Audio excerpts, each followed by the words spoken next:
শাহপরানের মাজারে হাত দিতে চায়, যারা শাহজালালের মাজারে হাত দিতে চায়, তাদের ওই কালো হাত ভেঙে গুড়িয়ে দিতে হবে। আমরা কেমন আশায় খোলাম দরবার শরীফ এবং মাজার শরীফ থেকে আগত সম্মানিত পীর মাশায়েখগণ, আপনারা আমার সালাম গ্রহণ করুন। আসসালামু আলাইকুম ওয়া রাহমাতুল্লাহি ওয়া বারাকাতুহু।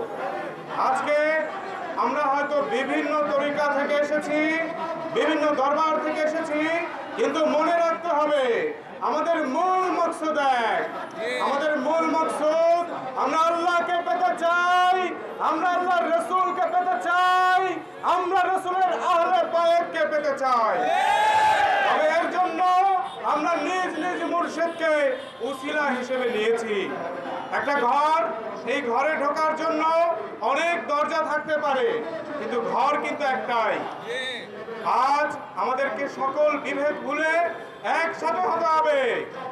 ওই যারা উগ্রবাদী আছে, জঙ্গিবাদী আছে, যারা আমার আউলিয়া কেরামের মাজারে হাত দিতে চায়, আমরা কেমন আসে যদি আমরা আমাদের আউলিয়া কেরামের, আমাদের মুর্শিদের রোজা রক্ষা করতে না পারি, দরবার রক্ষা করতে না পারি, কাল কিয়ামতের ময়দানে আল্লাহর রাসূল আমাদের জন্য সুপারিশ করবে না।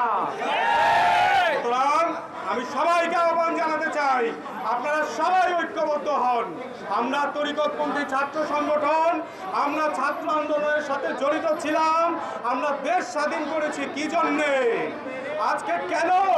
আজকে কেন আউলিয়াদের উপরে অত্যাচার? কেন বীর মুক্তিযোদ্ধা দেওয়ানবাগ শরীফের উনি একজন মুক্তিযোদ্ধা ছিলেন, উনার উপরে কেন হামলা হলো? মুক্তিযোদ্ধার বাড়ি কেন ভাঙা হলো? আজকে গোলাপ শাহর মাজার ভাঙা হবে? আপনারা মনে রাখেন, কাল যদি গোলাপ শাহর মাজারে কেউ হাত দিতে পারে, এটা সমগ্র বাংলার তরিকতপন্থীদের উপর আঘাত। আমরা ছাত্র সংগঠন, তরিকতপন্থী ছাত্র সংগঠন সকাল 9টা থেকে অবস্থান কর্মসূচি পালন করব।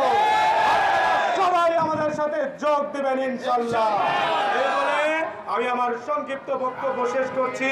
আসসালামু আলাইকুম ওয়া রাহমাতুল্লাহি ওয়া বারাকাতুহু।